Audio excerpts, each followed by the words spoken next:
Hi, I'm Priscilla McNamee with Roost Real Estate Company, and welcome back to 10 Tips to Win a Bidding War. Today, we're diving into tip 3, escalation clauses, how they work. In a competitive market, you rarely get a second chance to improve your offer once it's submitted.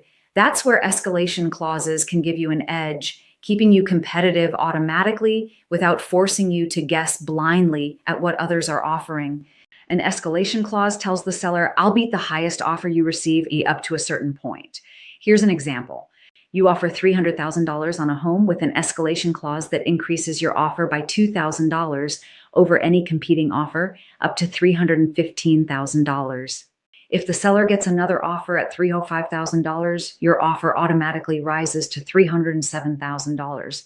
If the competing offer hits $315,000 or higher, your cap stops there. It's a way to stay in the running without bidding blindly or emotionally.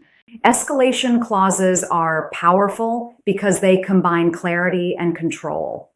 You stay competitive automatically, you protect your budget by capping your limit, and you signal to the seller that you're serious, strategic, and ready to win. But, and this is important, an escalation clause only works if it's written clearly, backed by solid financing, and paired with appraisal gap coverage. In fast-moving markets, home prices sometimes climb faster than appraisals can keep up. Your lender will only loan based on the appraised value, not the offer price. So if your escalation clause pushes your price above the appraised value, you need a plan for the difference. Here's how to handle it. Plan for cash coverage. If you can cover part or all of a potential gap, make that clear in your offer. Cap your risk. You can specify that you'll cover up to a certain amount, say $5,000 or $10,000. Know the market. Your Roost agent can help you gauge whether a gap is likely based on recent comparable sales. When a seller sees that you've already thought through this scenario, your offer instantly feels safer. Require written proof. Always insist on seeing the competing offer that triggers your escalation.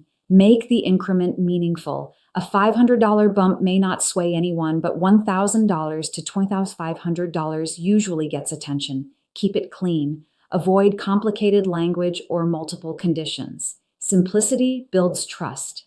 Escalation clauses are best used when the seller has multiple offers, the home is fairly priced, and your financing is already strong. Think of escalation as the perfect follow-up to tip 2. You've already prepared financially with 2 lenders. Now you're competing strategically, showing sellers that you're confident, organized, and ready to close. At Roost, we teach our buyers that escalation isn't about bidding higher, it's about bidding smarter. In our next video, we'll cover tip number 4, new commission rules, a buyer's opportunity. We'll break down how the 2024 changes actually benefit buyers who understand them, and how you can use transparency to your advantage. Remember, escalation clauses only work when your entire offer package is professional, clear, and backed by confidence. You can download your free copy of 10 Tips to Win a Bidding War using the link below for the full breakdown and example language. And as always, if you're ready to start competing and winning, connect with your local Roost agent today. I'll see you in the next video for tip number 4, new commission rules, a buyer's opportunity.